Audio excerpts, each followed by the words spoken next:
ви питам, вие какви са тия лайкове на тия клипчета? Никакви лайкове няма обаче. Вие за какво сте тука? Здравейте на всички! Аз съм Джан, а вие сте в моя канал Златните книги. Днеска сме тук, за да направим едно ревю на една книга, която не ми хареса. Наистина е пократително зле. В сравнение с другите любовни, еротични, LGBT книги, тази книга наистина е доста под това ниво, което аз очаквах, че ще бъде. Имах огромните очаквания, защото книгата е TikTok книга или как се води. Аз TikTok нямам, не гледам, не ми и трябва за това. Не знам, но тя е бестселър там, както е бестселър и на много други места. Тя е топ книга, но на мен не ми хареса. Мисля, че й дадох 3, след което смъкнах на 2 звезди книгата, защото е наистина зле. Първо аз да ви питам, вие какви са тия лайкове на тия клипчета? Никакви лайкове няма обаче. Вие за какво сте тука? Не, шегува се, разбира се. Нямам тая нужда да казвам постоянно абонирайте се, харесайте, защото това го правя просто за лично мое удовлетворение, за да мога после след време, като примерно искам да науча нещо за някоя книга, да мога да отворя. Това ми е като библиотеката и да мога да разбера какво съм казал преди време. Също така аз пиша и в книгите, знаете, и това също помага, нали? Така че, да. Така, днеска, както сте видели от заглавието, естествено, ще си говорим за отново LGBT книга. Накрая и двамата умират от Адам Силвера. От какво да започна? Сега ще си пусна пак нещата на лаптопчето и почваме оттам да четем. Книгата издава от издателство Egmont, 15 лева някъде струва книгата. Книгата има препоръчителна възраст 16+. Както винаги аз тия неща не ги слушам, аз чета книги и за 20+, и за 18+, въобще, нали, това не е така. Това са частите, които в книгата са наистина култови, важни и на мен ми харесаха, но това не означава абсолютно нищо, защото книгата наистина, както казах, е пълна боза. Корицата първо много ми харесва, честно казано. Видях и други корици, има и други много по-хубави корици, но тази мен ме удовлетворява и с радост бих, нали, я сложила в библиотеката си. Сега, казвам ви втората лоша новина за тази книга. Лошото е, че има втора част. Направо съм изумен. Първият, който умря накрая. Какви са тия простоти? Първо да обясним. Защо има втора книга? При положение, че това е много ясно какво се случва. Накрая и двамата умират. Нали? Няма нещо друго различно. И защо има втора книга? И тя е много по-дебела от първата направо. Обяснява за други герои обаче. Нали? Един мой приятел ме просветли, или как се казва, нали, накараме да прочита анотацията отзад и се оказа, че наистина е за други герои, което много съм разочарован. Аз си взех тая книга с цел това нещо да е продължението и зато и ги купих комплект и нищо. Първо, нека минем набързичко през сюжета на книгата, защото това е най-важното, нали? Така, на анотацията пише: може ли да изживееш цял един живот в рамките на 24 часа? Матео Торес и Руфас Еметерио са напълно непознати. Единственото, което ги свързва, е, че получават обаждане от отряда на смъртта и на 5 септември и двамата ще умрат. Адам Силвера ни напомня, че няма живот без смърт, както няма любов без загуба. Накрая и двамата умират е колкото опустошаваща, толкова и вдъхновяваща история за двама младежи, чието живот ще се промени изцяло в рамките на един незабравим ден. Така добре описана книга, така добре направено, идеята е изумително добра, много ми хареса, заглавието е уникално. Много обичам такива, знаете, пречупени работи, които да са по-различни от това, което е принципно четем, нали, обикновено любовно, свързват се драма, обичат се и, нали, сладката история, но тук имаше нещо пречупено, но това нещо беше направено по ужасен начин, съсипана беше идеята изцяло. Наистина, според мен тая идея трябваше да се падне на друг автор, да му дойде да му хрумне и да го напише на друг автор, който е в този жанр, любовни, еротични романи, защото наистина съсипана е идеята. Наистина, книгата, тия двамата, първо героите, според мен са много кухи. Сега отварям лаптопа и нека видим какво съм писала, защото книгата прочетох преди няколко седмици, мисля, че е така. Първо, Руфас. Руфас, малко по-едричкото момче, аз така ги запомних. За мен двата героя наистина бяха много кухо направени. Те не са хора, те са просто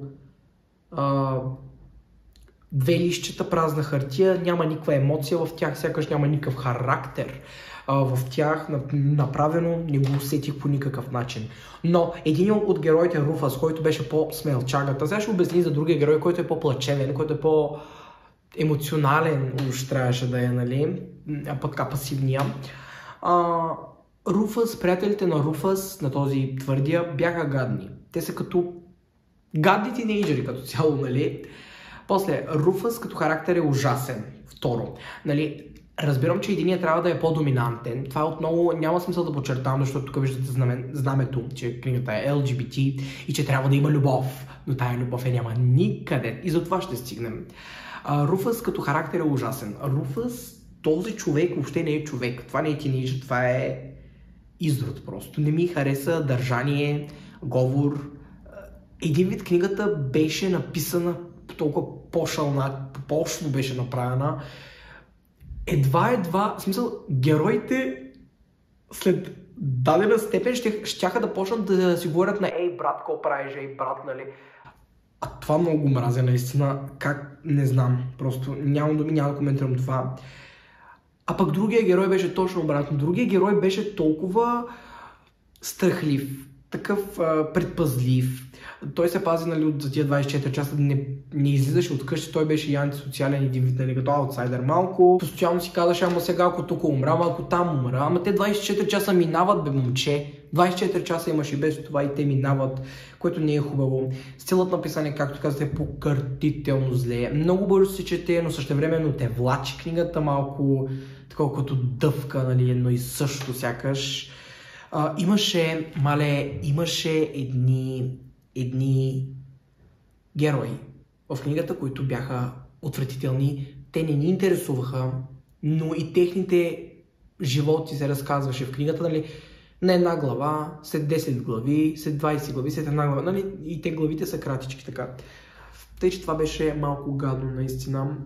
От различните герои главите бяха скучни. Следващото нещо за тая книга е, че те мотивира да умреш. Смисъл такъв, че тази книга трябва да е, според мен, е лично направена с цел да ви покаже колко са важни 24 часа, в които вие може да изживеете всичко, да направите колко се може повече неща, да се обичате и всичко много хубаво, нали, да мине и най-накрая, нали, лошото.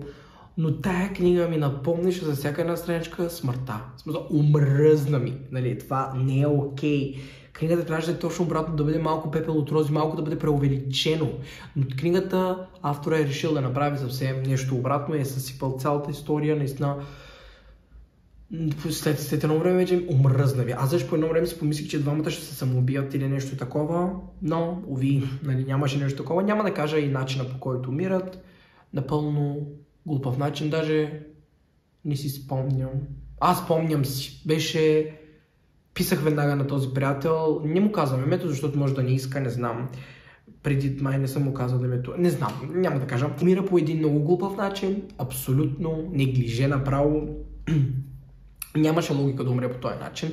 Аз си мислех, че сега, нали, чета си книгата, и си казвам, няма как да е още по-зле тая книга. По един начин на смърт да бъде добре направено. Чета и изведнъж умряха. И стана малко смешно и гадно и същевременно какво прочетох аз, какво е това, нали, малко бях очуден и не беше добре като цяло. Най-големият проблем в тая книга е това, че няма любов. Тази книга е любовен роман. Вижте хора, това нещо е всичко друго, но не е любовен роман, само да ви кажа. Към края има само целувка, че се обичат. Но тук, както предишната книга, която направих ревю, тя, нали ви казах, че постепенно се случват нещата. Тук нямаше и степени. Тук направо в края се целунаха и живяха там няколко работи, нали, цакта и умряха. Нали, нямаше книгата цялата мъка. Минусите съм записал.